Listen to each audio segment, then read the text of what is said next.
When I was 19 years old, something really upsetting happened. My mom cheated on my dad with one of his close friends. This friend was about the same age as my dad, which made the whole thing even more painful. This betrayal was really tough on my dad. He was heartbroken because it was a double blow. His wife and his good buddy betrayed him. It hit him really hard, and he ended up struggling with depression and trust issues for a long time after that. My dad was so hurt that he stopped hanging out with his friends altogether and kind of shut himself off from everyone. During that tough time, I stayed close to my dad and helped him get through it. We got some professional help, and thankfully, with therapy, he started to get better and is doing okay now.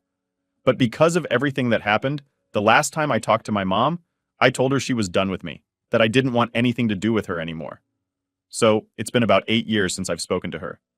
Now, to make things even more complicated, my mom ended up marrying my dad's friend, the same one she had the affair with. And believe it or not, she even sent me an invitation to their wedding, which I thought was pretty bold and hurtful given everything that had happened. Recently, after all these years, my mom has reached out to me again. I haven't decided what to do about it yet. It's a lot to think about, especially after how things went down and how they affected my dad and me. Ever since the whole mess with my mom cheating on my dad, which really turned our lives upside down, I haven't wanted to talk to her. It was a really rough time for me and my dad, and honestly, just thinking about those days brings back a lot of bad memories.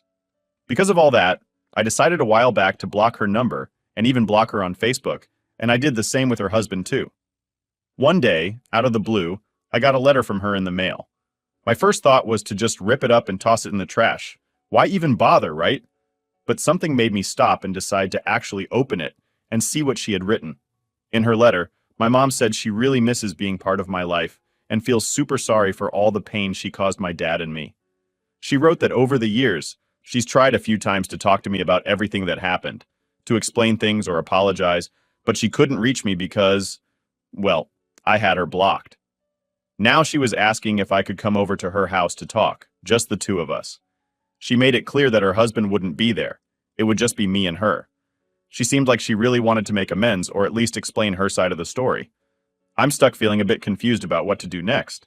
On one hand, it's been so long, and she did put us through so much pain. But on the other hand, maybe there's a part of the story I don't know, or maybe, just maybe, there's a chance to clear the air. It's a lot to think about, especially considering how complicated and hurtful the past was. I'm really stuck on what to do next, and part of me just wants to keep being stubborn, like I have been for the last 8 years, where I've pretty much acted like my mom doesn't exist. I also want to point out that through all this, my dad has never said a bad word about her. Even though he was deeply hurt, he never tried to make me see her in a bad light. Instead, he became depressed, lost his trust in friends, and generally stopped trusting people around him. The affair wasn't just a brief slip. It lasted for years, right under my dad's nose, with both my mom and his friend deceiving him. After some intense therapy, my dad began to heal and open up, but I chose a different path. I cut my mom out of my life completely as my way to cope and move on. Now, though, she's reached out wanting to talk, and I'm considering meeting her because we never really had a conversation about everything that happened. I never gave her a chance to explain herself, and part of me is honestly just curious to hear what she has to say. It's weird. I'm just tossing these thoughts around, unable to decide. Part of me wants to maintain the distance, to keep guarding myself against more pain, but another part is wondering if there's something important she needs to say, something that might change how I feel. It's a tough call, and I'm just not sure what to do. Now for some comments before the update. It's a tough situation to be in. I'm sorry for what you and your dad went through. If I were you, I would think hard about it before making any decisions. I would try to figure out what are the pros and cons of this potential meeting with your mother. Maybe now she's realized what she's done, but that doesn't mean you have to forgive her. The ball is in New York court. If you want to meet and talk with her, go ahead. But if you don't, that's fine as well. You don't owe her anything. She may have been your mother, but after what you put you through, it's understandable. This is the best comment. You don't have to forgive your mother, and you do need to do what's best for you. But it is unhealthy to hold on to hate. Letting go of hate doesn't mean you have to forgive them and open your heart and trust them. But at the end of the day, you have to make that choice. I'm sorry you're even in this position. Take your time with the decision. Don't feel rushed when we are another. If your mom is wanting to reconnect, she can continue to wait patiently until you feel clarity. Given she's remarried and still with a fair partner, it's unlikely you could develop much or any connection with her alone. It's logical to assume she would want to incorporate a fair partner as well eventually. So if you want to meet and potentially reconnect, you might want to establish firm boundaries there indefinitely so you can remove them as you see comfortable moving forward. It might also be a good idea to have a mature conversation with dad before you reach your own decision. So he's fully informed, and then everything is out in the open, whatever you decide. If by any chance you decide to meet her, do not go to her home. Do it on your terms, a place and time. You feel more comfortable, and walk out if needed. I think the last place to have this talk would be at the house she shares with the man she cheated with. It can trigger some anger in you. This is hard. She has caused you and your father so much pain, and that's not an easy thing to deal with. With this whole situation, I feel like you've closed the door, but the problem is still on your doorstep, so to speak. I think talking to your mother would be good for you. You mentioned that your dad went through therapy, but did you do any for yourself? What did you do to help yourself? Speaking to your mother might give you some closure. I'm not saying you'll be hugging and singing happy songs by the end of it, but I think you may be able to successfully close that chapter of your life afterwards. Right now, you're just ignoring your mother, while resentment stays rooted within you. And that's not healthy. Ultimately, the decision is yours. Do it because you want to and on your terms. I wish you the best. I'm a pessimistic person. My guess is your absence in her life is continued reminders that she destroyed more than her marriage. In my mind, she'll say or do anything to get back into your life. Overwrought apologies, heartfelt regrets, being sorry she missed out on so much of your life, wanted to talk to you so many times so you could forgive her and that she could rest easier. It's not your responsibility to make her feel better for her actions. You owe no forgiveness just because someone has regrets that their actions had consequences. To be honest, I'd consider talking to a therapist to work through what your mother did to you so you can heal. I don't see healing coming from your mother. I see perpetuation of her bullcrap. I have experience with this. My dad cheated on my mom in 2001 when I was 23 years old. After 30 years of them being with each other. We were so close before this happened. I did not speak to him for the following 2 years. He reached out to me in early 2004 to tell me that he had cancer and would really like to talk to me again. I agreed and went to visit him in the state that he moved to. He died in August 2004, 7 months from when we reconciled. I'm happy that I put my anger on the back burner and did the difficult thing. I loved him and now see how flawed of a person he was. I never totally forgave him in my head or my heart, but I do know the level of grief I would still have had if he died without us ever discussing everything. Final update. Hey everyone, I really didn't think my post would get so much attention.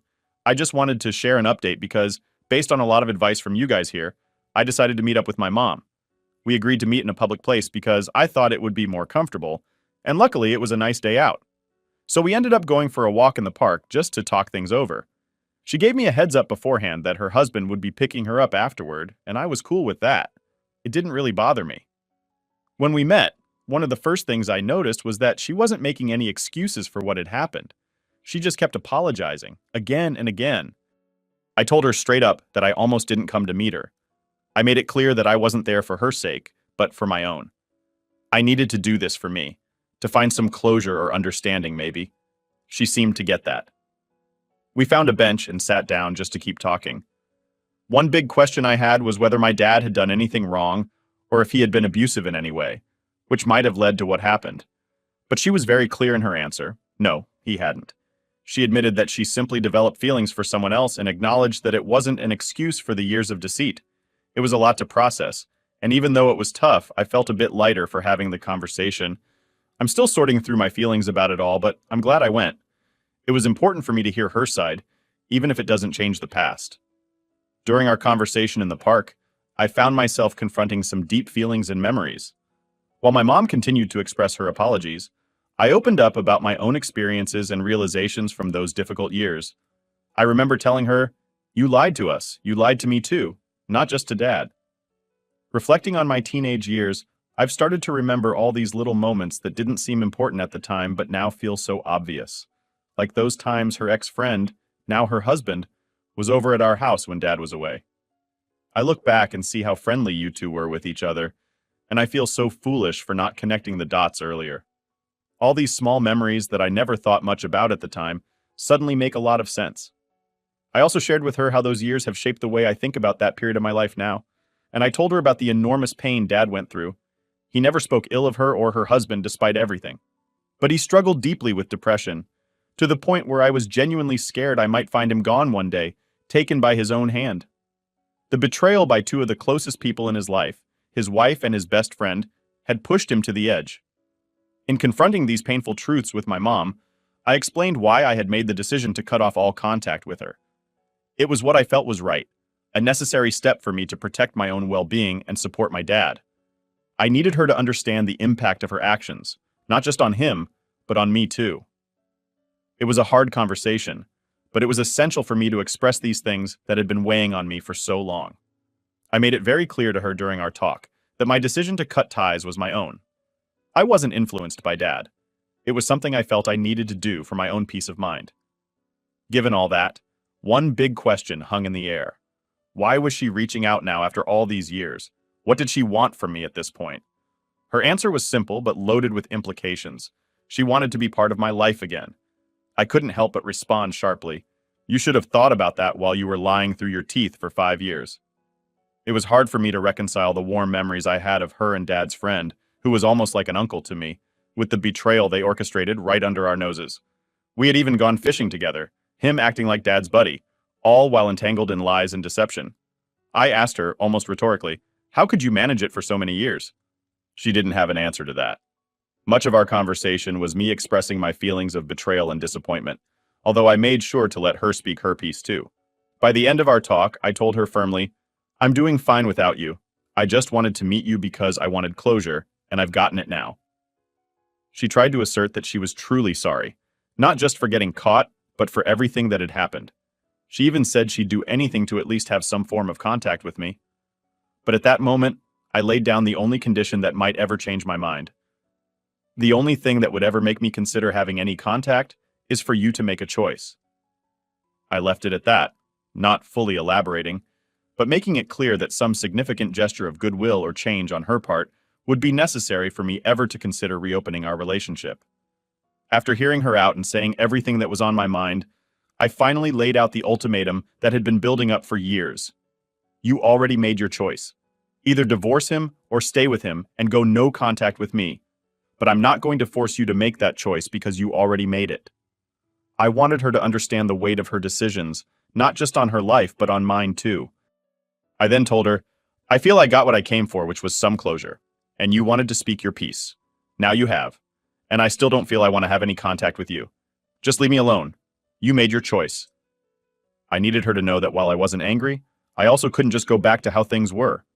The damage was too deep and too much had changed. However, as I spoke those words, I could feel that I was being harsher and colder than usual. Anyone who knows me would say that acting this way is out of character for me. I saw that she was in tears by the end of our conversation. Despite everything, seeing her like that wasn't easy.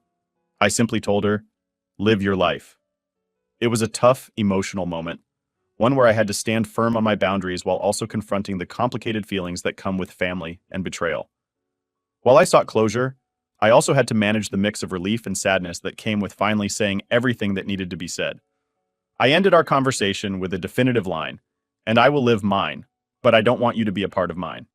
It was clear and final. There was no handshake, no hug, just a walk away from the situation, from her. And honestly, I feel like I made the right call.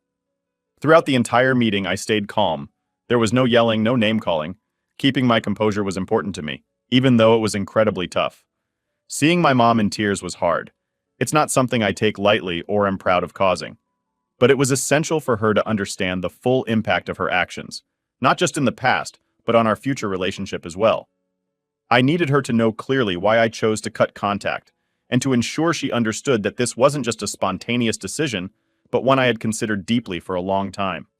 Despite the emotional difficulty of the moment, I feel lighter and ready to move on. Some might have expected a full meltdown if I ever confronted her, but the reality was calm. There were no dramatics. I had been preparing for this conversation for years in my head, rehearsing what I might say, how I might react. Now she knows where I stand. Edit. I just wanted to clarify something important. My mom isn't blocked on Facebook or on my phone anymore. If she has anything else she wants to say, I'm open to listening. During our conversation, I did throw a lot at her, and it was pretty intense. Who knows, maybe one day I might feel okay about having some form of contact with her again. But for now, I don't feel ready for that. I need some time to process everything and see how I feel as time goes on. Story 2. I punched my husband in the face, and I'm having a hard time taking all the blame. We were in a massive argument, like one of those where everyone's voice gets louder and the air feels tense. Suddenly, he stepped way too close to me, invading my personal space, and he used the upper part of his body to shove me. This caught me off guard, and I nearly lost my balance and fell over. I was really shaken up, so I told him, "Back off and stop it." But instead of listening, he just did it again. Now I wasn't just standing there not knowing what was happening. I was fully aware, but I was also filled with fear and anger because of how aggressive he was being. In that moment, something inside me clicked, and I reacted by punching him. It's not something I ever imagined I'd do. It's totally out of character for me. But there's more to this story. I should mention that in the past, I've been through some really tough times where I was seriously hurt by someone else. And this wasn't the first time he acted this way toward me, so now I'm stuck trying to figure out what to do next. This is a whole new situation for me, and honestly, it's overwhelming to think about all of this. After everything calmed down a bit, he was getting ready to leave, and he put all the blame on me. He couldn't believe I had punched him, and he said it was going to take a really long time for him to forgive me. When I tried to explain why I reacted the way I did, hoping he'd understand, he just wouldn't accept my explanation. According to him, what I did was far worse than anything he did, which just made everything feel even more complicated. Now I'm left trying to sort through all these feelings and figure out our next steps. It's a lot for anyone to handle, especially when you're still trying to make sense of your emotions and reactions in such a charged moment. I'm really struggling with everything that's happened, and it feels incredibly tough and complex. I understand that violence isn't the right response, and I acknowledge that, but I also think the things leading up to my reaction are significant. It's not okay for someone to invade my personal space, shove me, or call me names. These actions make me feel threatened and can trigger a defensive reaction, especially with my past abuse experiences. I'm frustrated because I'm being treated like I'm the abuser when I felt I was responding to being threatened. It's difficult because it's not just about who did what first. It's about a pattern of behavior that has made me feel unsafe. The dynamic between us is complicated, with my past trauma and our current issues intersecting. He has gotten in my face before, pushed me, and made me feel physically at risk.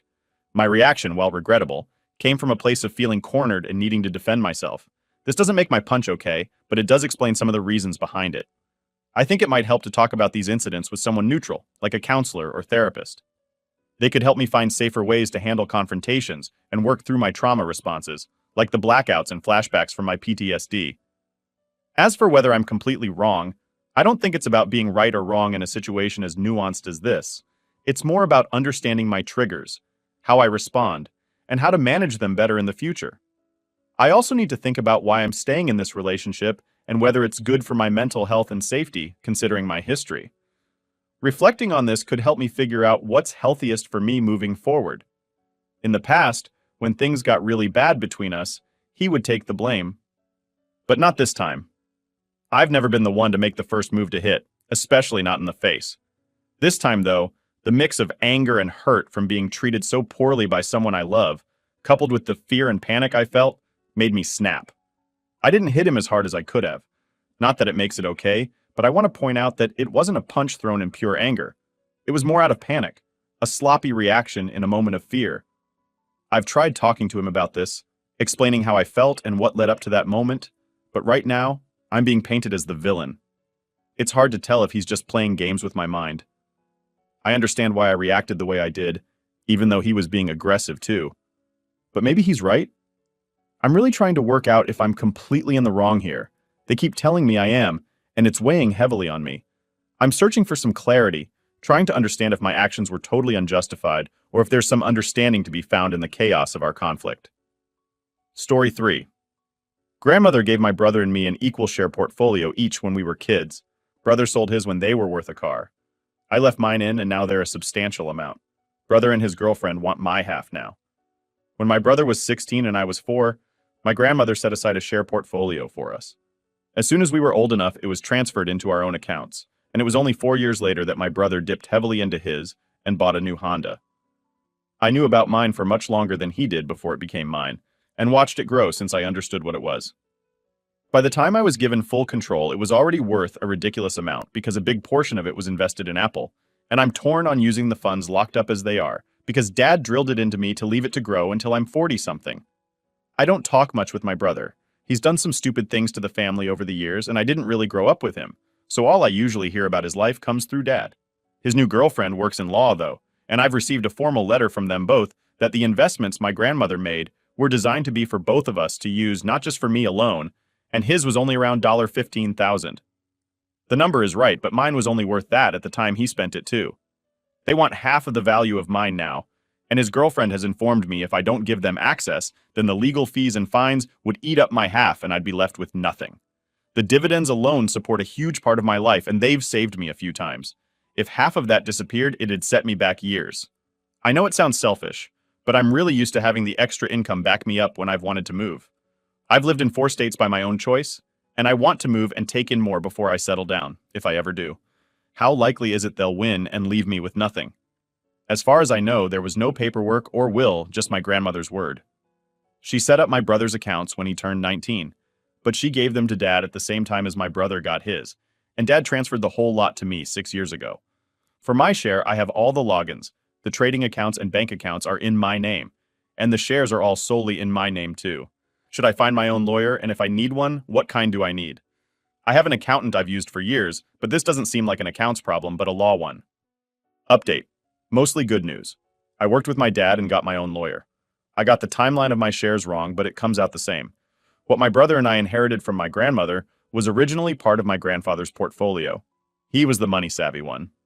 My grandmother looked after those after he died, and she personally set up my brother's accounts and gave him control of his part. She didn't do the same with mine before she died.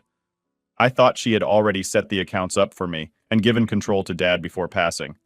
Instead, the shares were in her will, and she left everything she owned to my dad with instruction that what was $15,000 worth when my brother got his equivalent part would go to me when I was old enough to know how to take care of them. There was no trust. She just trusted my dad. My dad did the right thing and set up accounts for me and gave me control 6 years ago. My dad put some of his own shares in too as an extra leg up.